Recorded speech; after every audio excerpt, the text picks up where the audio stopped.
So now I will call upon Anita, please. Anyway, I'm not going to use a PowerPoint, and I'll just show some things just as examples so that we talk a little more concretely. I come from an area in the last many years in which I'm involved in developing curricula, which means pedagogy, textbooks, syllabi, assessment, professional development of teachers, and all that. And I think some of the challenges before us that we have been discussing right now all is in the context also of trying to deal with all our children. And as I was telling some people, it's only after a long struggle of 60 years that in 2010 we got, for the first time, we got a Right to Education Act, which Vivek also mentioned, because more than half our children were not completing even elementary school, which is 8 years. And they were not just dropping out, they were being pushed out of the system, because what was being done in the name of the curriculum was not making sense, was not enabling. And interestingly, not just in India, but in many countries, research tells us that mathematics becomes a big gatekeeper. You know, if you make sense of maths and you can do it, you sort of go through, otherwise you are pushed out very early. And this has a lot of implications for children coming from different backgrounds, religion, race, gender, etc. So for us, that's why maths and maths learning becomes an issue of equity and of a right to learn and a right to be in school and continue in school. With that, I just want to say that the title of my session here I had chosen as Problem Posing Pedagogies, which was more from the Freirean concept of not just problem solving but problem posing, and situated learning in mathematics. So I also want to say that you often, what the elephant in the classroom or in the elephant in such discussions on maths education is really the notion of ability. What do we mean by ability? Because for very long and consistently across countries, it's held that maths is something which you can either do or you can't. And well, you just then struggle to make the others do it. So it's something innate, you either have it in you or you can't. And so how do we design? Should we have different curricula for those who are not so interested? Should we have more challenging ones for those who are interested? And these debates have continued. But one consensus now that has been there over the last 10-15 years has been, and with the mandate that really maths is for everyone, is to have a lens, a reflexive lens on school maths itself. What is it that we are doing in the name of mathematics? And can we assume that it's culture free? In some things I sort of don't take the line that Noy was taking some time back. In fact, I'm trying to take a totally different view of thinking in which it has to be situated. It is a cultural construct. The way you learn, whatever you learn, education really is culturally rooted, and especially how do you look at maths or science or anything else. And also this notion of, you know, whether you define something as ability or the other binary of that, which is disability, are actually constructs of the education system of society. So people who've done studies even in trying to understand mindsets, in trying to see and actually looking at children of say class 7 or students in university level, have seen that as soon as you give one group the feeling that, you know, intelligence is really something like a muscle, the more I use it, the more it grows. And there are now studies which have shown that how intelligence and even the brain size can change when you're doing certain kinds of activities. I mean, London, there was an interesting study on taxi drivers and how their spatial abilities and the actual size of the hippocampus was actually changing. So what happens and how this increases? So if you work with this notion of the growth mindset, or you work with the notion which is a fixed mindset that I am bright, I am smart, I am intelligent, or I happen to be a slow learner, and you'll do some remedial action to make me better. These two things can actually show a dramatic change in performance. So even when you do an equivalent group and you just tell half the group that you are smart, and you tell the other half group that you are hardworking, you put in effort, you're persistent, you put in effort, you find in the second stage of the study, the kinds of questions that the smart group takes are the easier ones. They don't take the more challenging ones. And the questions with which those you called hardworking and persistent are the ones who take the more messy, the more difficult, the more challenging questions. And the reason is that once you've called someone smart, a person does not want to then make mistakes. Because in mathematics, mistakes are taken to be something which is, which tells you that your ability is poor. Whereas in studies which are now showing the role of mistakes, that mistakes actually help you learn better. And they're saying that if you challenge people much more, and you give them chances to make mistakes and learn from mistakes, that really leads to much better learning. Because right now mathematics is taken as something in which you perform. So you look for the right answer, and then that's why you're safer, you're smarter, because you've got the algorithm, you've got the right rule, you've got the right answer, and then you don't want to challenge yourself, you don't want to be shown in poor light.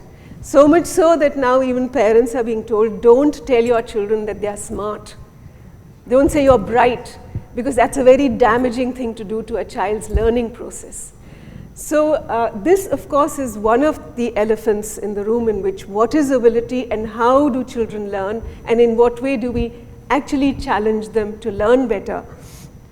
And the second, of course, is how do you learn. So one, of course, is not this deficit notion which sort of normalizes behavior within a culture, within whether you're privileged or not. There are certain normative behaviors, what is considered as being good, but also the low expectations on those who you think are not so good. And that itself is damaging. So whether it's in the context of black children, or it's in the context of indigenous children, or it's in the context of socioeconomically poor children, first generation learners, we have seen that teachers and culturally relevant maths teaching means that you challenge, you keep a higher challenge all the time. And even simple things like when children are given a feedback and the teacher just added a line saying that I gave this feedback, this was important because I believe in you. It seems trivial, just writing that. That itself had a very long-term effect in making the child have confidence, have self-esteem, and now a lot of the work in learning theories in maths is looking at the notion of the identity of a maths learner. How is that constructed? What do you think of yourself as a maths learner? And secondly, in a Vygotskian framework, maths learning or any learning, especially maths, is not an individual endeavor. It's not that I am learning alone, I am making sense of this, do I know the right algorithm, can I think this out, do I know the right strategies, but it really is a social process in which you're interacting with someone. And that's why, for instance, Vygotsky challenges the very notion of maths learning, because they say you develop analytical, creative, and practical abilities through a lot of talking, tentative talking, discussion, weighing out options, and then trying to consider how best to proceed, and that does not happen alone. So what do you do with peers, and what kind of collaborative effort? So where are these projects coming in? And some by now classic studies have shown us that in two apparently similar kinds of socioeconomic backgrounds, socioeconomic classrooms, in one school where children are doing well because they're being drilled and practiced and a lot of exercises and a lot of sums, and they seem to be doing the achievement scores very well, but in the other, where whatever they're doing, they're dealing with messy problems of real life, because real world problems are also always messy, and those kind of contexts which come into maths problems often are pseudo contexts. You know, we maybe say you go shopping here, you go there, you're traveling. These are all pseudo contexts because they are very simplified. They even give a wrong impression at times, and they don't really bring in the messiness. And they don't call for much more flexibility or much more challenging ways of strategizing how to do things. And in these different kinds of schools, they found that teachers who were dealing with these kinds of very, very real life contextual problems, the children's performance showed, and these were ethnographic studies done over 3 years with detailed sort of observations, and they found that these children really had a much deeper understanding of maths. Another sort of myth about the survival of the quickest. We always, in maths, it's always, you know, how fast could you do it? That again is most damaging, because what really matters for high level, high order mathematical thinking is deeper and yet slower kinds of ways of internalizing, not fast ways of doing things. So what kinds of teaching pedagogies allow you for that deeper relational ways of thinking rather than just quickly applying some algorithms which you think work very well.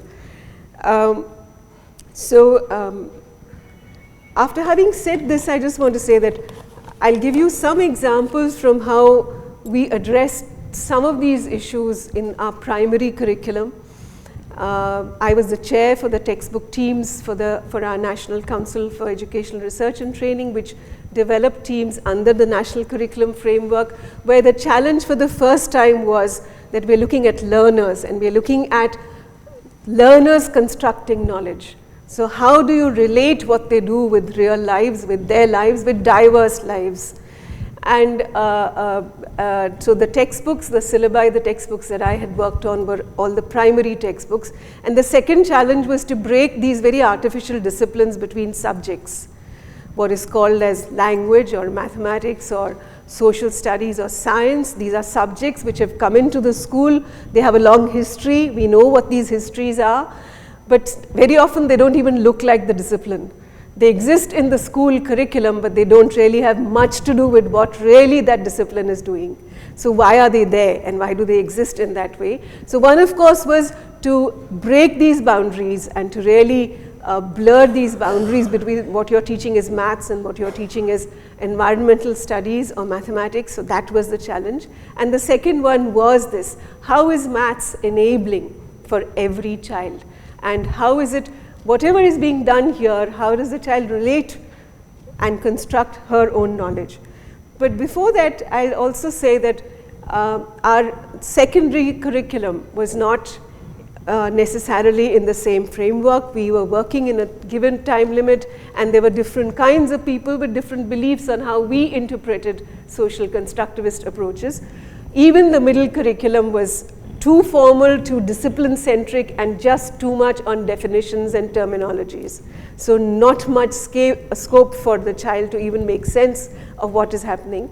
But some of my own doctoral students and their research on curriculum, especially on the middle curriculum, has shown that if we define these pedagogies differently, and one of them who's just finishing her work is on assessment of mathematics. And as Vivek had pointed out, assessment becomes extremely crucial for us, because even a creative teacher who does very creative kind of ways of learning in the classroom gets totally sort of overwhelmed by the meaningless way in which assessments are being done, the meaningless questions that are being asked in the exams. And even though the Right to Education has mandated that we will not have competitive board exams till class 8, and there is educational and psychological theoretical reason for doing this. Why do you not fail someone? Why don't you have a competitive exam? You don't have a selective exam. Despite that, what is happening is that tests, and there should be continuous and comprehensive assessment. That is not happening because people don't necessarily know how to interpret this, and so the questions are being again done in the same procedural, just testing procedural algorithmic thinking.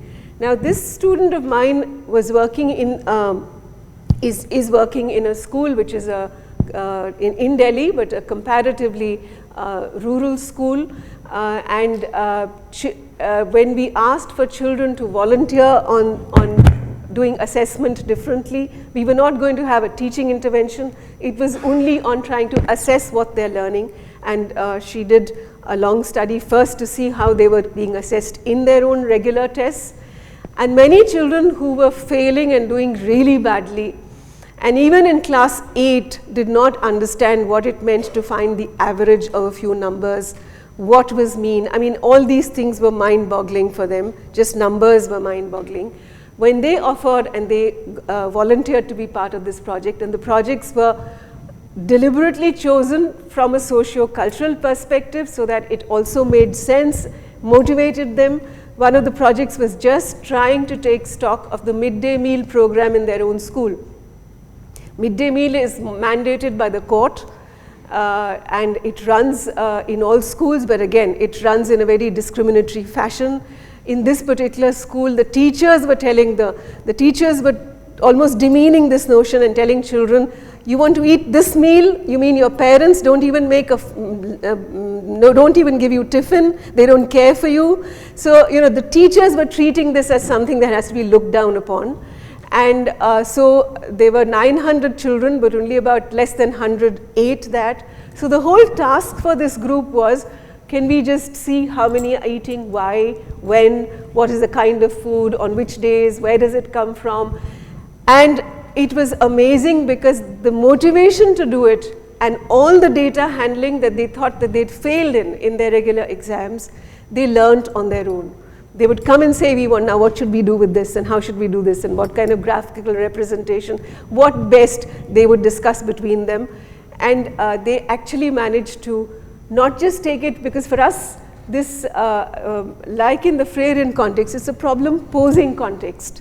This is not just solving a problem, you're also posing, why is it that only 100 are eating? What should we do? They started eating the meal themselves. They ran a campaign and in the whole school that everyone should come. And when they showed the data, they actually questioned, they went to the website of the organization which provides the meal, and they questioned themselves and said, there's something wrong.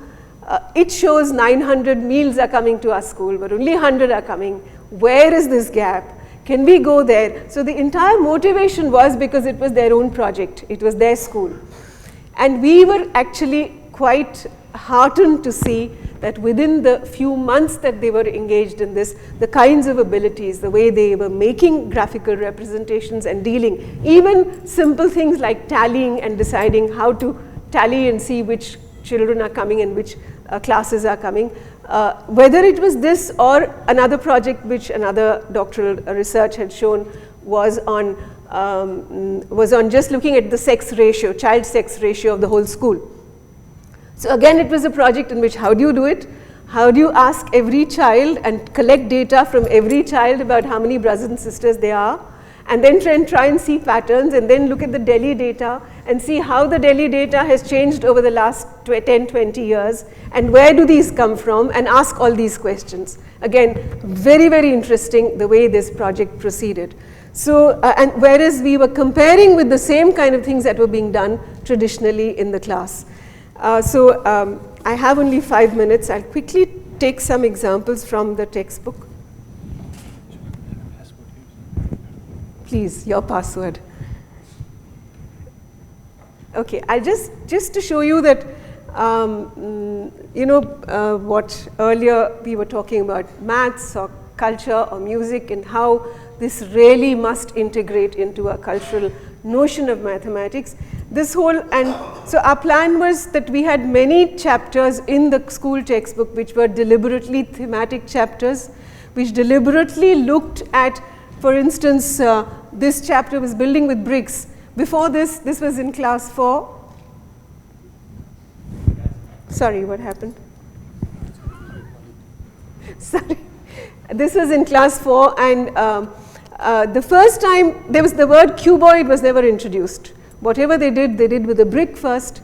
And I agree with Sunita when she said that, if we look at many different real life shapes and then come to some specialized shapes people understand better, rather than limiting them only to, if you look at textbooks, they only look at triangle and squares and rectangles and nothing else. So they looked at this, but for us more important is to look at the lives of people involved, to relate this with the indigenous knowledges, to relate this with the knowledge of heritage. And these are true life stories, these are not made up. So many of these chapters are from true life contexts.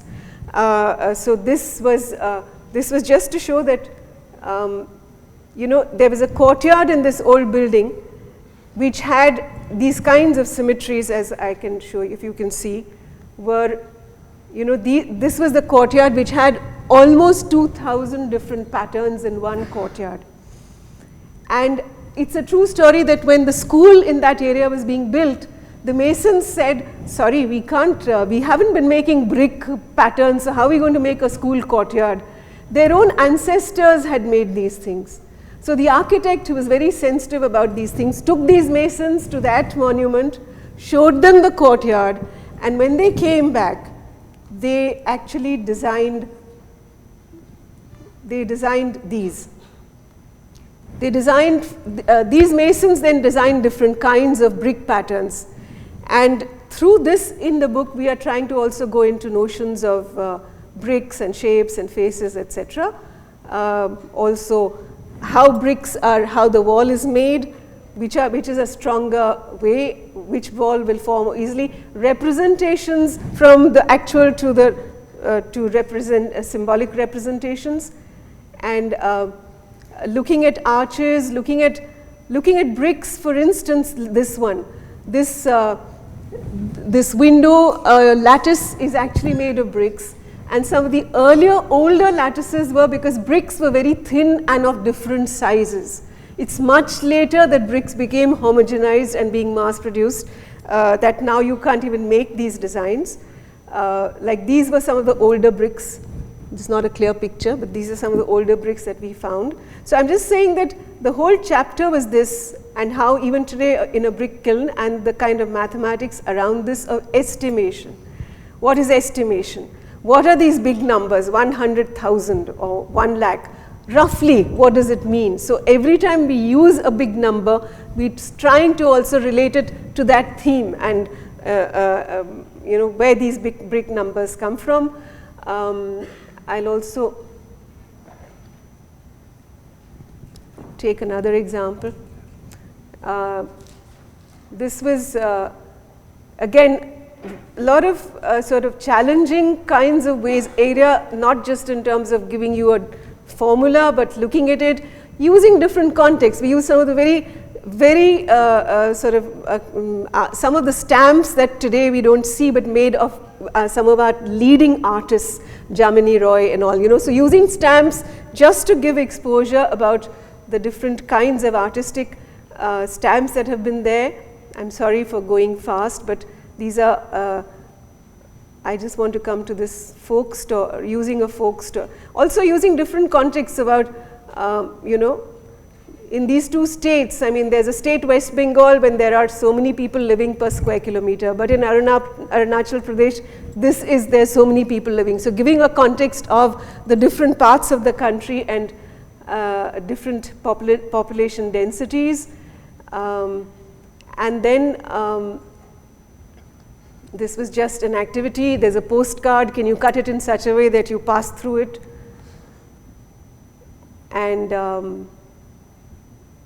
an environmental context. And this was just a king story where, you know, there are these, the kings always give you a reward of something. So challenging the children to think of some of these stories when the king is giving you a reward and says, take as much land as you want when you enclose it with 100 meters of wire. So what kind of a shape should that be?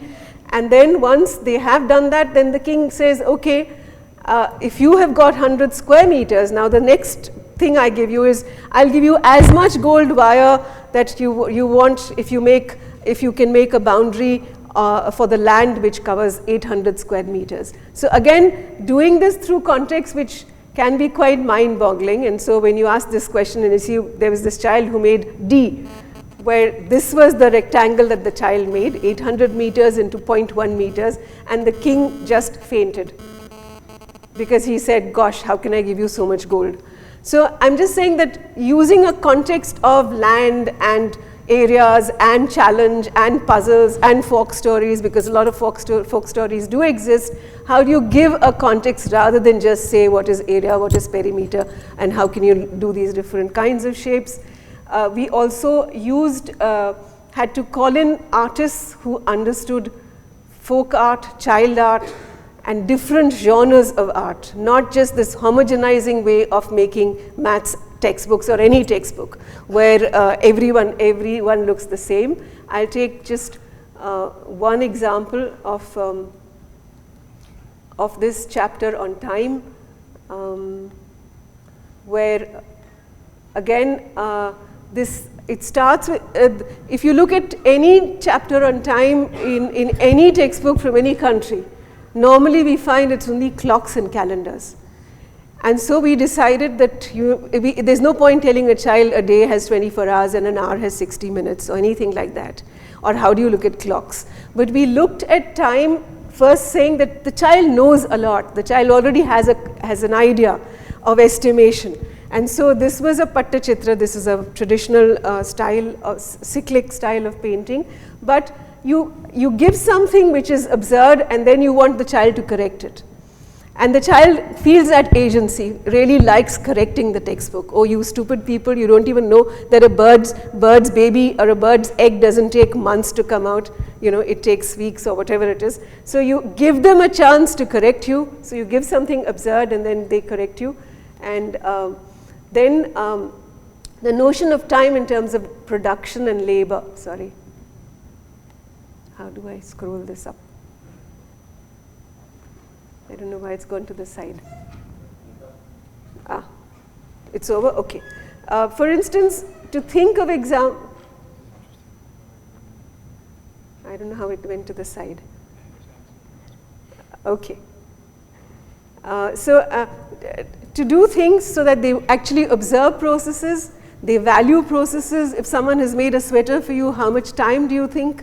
Or a potter who's making a pot, how much time do you think? Does it take hours or days?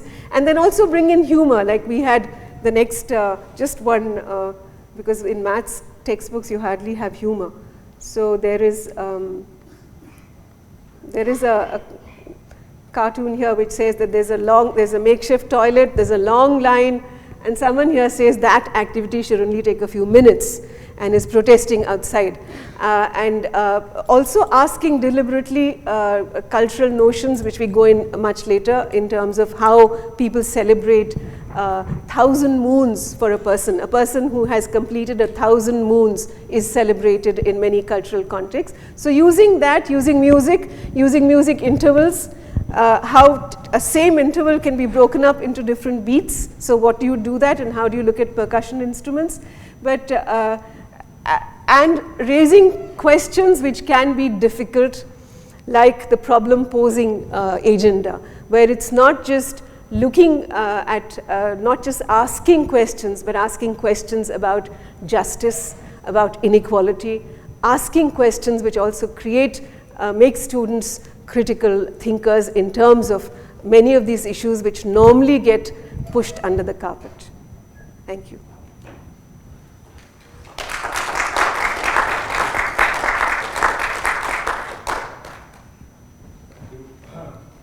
Thank you. It was an interesting presentation. But as I think we have crossed the time, maybe we'll take 2 questions now. Maybe we'll take it up in the discussion. Yeah, please. So that's fascinating. I was a bit involved in elementary school math in Israel, and it's interesting to see the similarities and differences. Okay, I've got many comments, but I wouldn't make them because of time. But I'm wondering, India is huge. So do you have one set of, setting for the whole of India, or is it for the north, or how do you go about that? Every state, we don't have a national curriculum. So we have a national curriculum framework, and every state makes its own curriculum.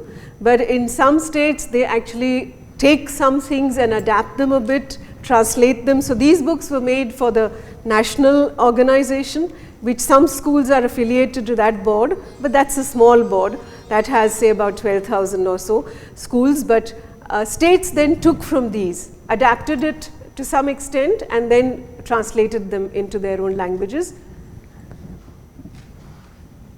Hello, audible? Yeah. Yeah.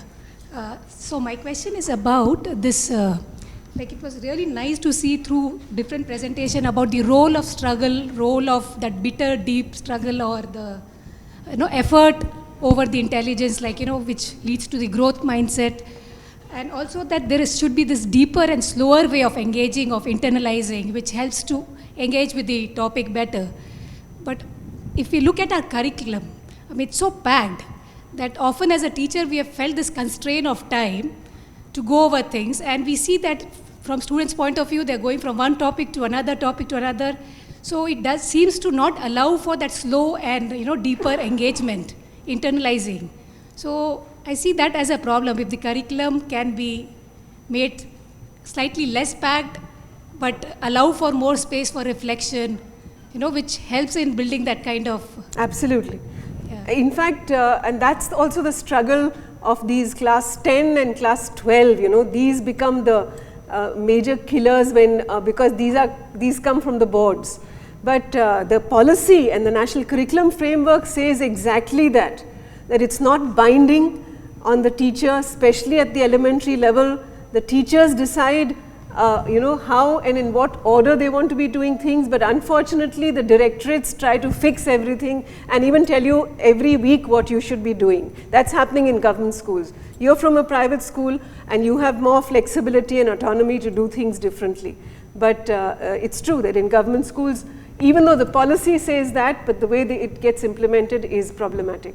I mean, the kind of syllabus we are following, I mean, it's so packed. I mean, we find it, and then our students go in the BSc when they're doing, they're saying we're repeating that. Absolutely. So what's the point of bringing it down to, 11th and 12th and packing it so much? Schools should make a noise. Yeah. Why aren't schools and why aren't teachers really making a noise and saying these things just cannot be done, or these are not understood by children at this age? No one says that. Why? We know that there are certain concepts which just cannot be understood. Why don't we have a large voice of people saying that, and influential schools like yours? Sorry, I think we have to answer the discussion later. Already 5 minutes. All these things are right now freely available on the website. NCERT. We don't know how long it will be there. Right now is a keyword. The new government might just throw all these things out. So please, whoever, I mean, chapter-wise, book-wise, everything is freely available. Thank you, Anita.